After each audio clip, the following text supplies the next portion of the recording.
ప్రజా వ్యతిరేక నిర్ణయాలు మోదీ సర్కారు వెనక్కి తీసుకుని వెంటనే గ్యాస్ ధరలను తగ్గించాలని బీఆర్ఎస్ ఎంపీ రంజిత్ రెడ్డి అన్నారు. గ్యాస్ సిలిండర్ ధరలను పెంపునకు నిరసనగా ఆ పార్టీ ఆధ్వర్యంలో హైదరాబాద్ శేర్లింగంపల్లి నియోజకవర్గంలో నిరసన కార్యక్రమం చేపట్టారు. ఎంపీ రంజిత్ రెడ్డి ఆధ్వర్యంలో చేపట్టిన ఈ నిరసన కార్యక్రమంలో మహిళలు, కార్యకర్తలు భారీగా పాల్గొన్నారు. ఖాళీ గ్యాస్ సిలిండర్లతో నిరసన తెలిపారు. కట్టెల పొయ్యిపై వంటలు చేసి నిరసన వ్యక్తం చేశారు. మహిళా దినోత్సవం సందర్భంగా కేంద్ర ప్రభుత్వం మహిళలకు ఇస్తున్న గొప్ప వరం ఈ గ్యాస్ ధరల పెంపని ఎంపీ రంజిత్ రెడ్డి వ్యాఖ్యానించారు. ఇప్పటికే పెంచిన ధరలు తగ్గించకుండా పెంచుతూ పోతున్న మోదీ సర్కారుపై ఆయన ఆగ్రహం వ్యక్తం చేశారు.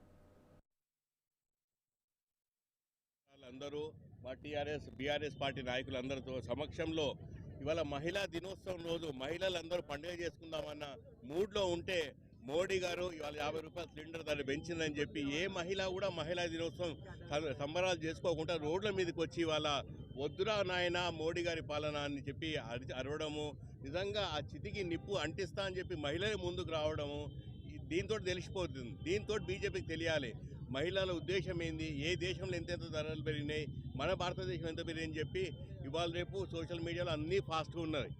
ఏ దేశంలో కంపేర్ చేసినా కూడా అమెరికాలో చూసినాం, ఆస్ట్రేలియాలో చూసినాం, దుబాయ్ లాంటి దేశాలలో కూడా 100 రూపాయలు 150 రూపాయలు అయింది. మన దగ్గర 400 రూపాయలది 1200 అయింది. ఏ బేసిస్లో పెరిగింది మన దేశంలో? వేరే దేశాలలో పెరిగిన ఈ గ్యాస్ రేట్ల ధర మన దేశంలో ఎందుకు పెరగాలి? కట్టెల పొయ్యి నుండి దూరం చేస్తా అని చెప్పి మహిళలకు వాగ్దానం చేసిన మోడీ ఏ మహిళకైతే ఫస్ట్ గ్యాస్ సిలిండర్ ఇచ్చిందో ఆ మహిళనే కట్టెల పొయ్యితోటి వంటలు చేసుకుంటుంది. 15 రూపాయలు కూడా వేయకుండా ప్రతి కుటుంబాన్ని నడ్డి విరిచే కార్యక్రమం చేస్తూ ఉన్నారు. మరి ఆనాటి నిత్యావసర సరుకుల పరిస్థితి ఏంటి?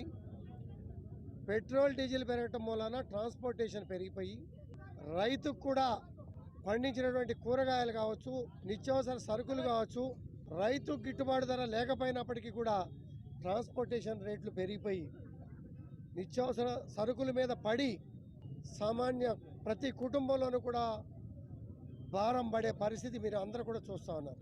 మహిళ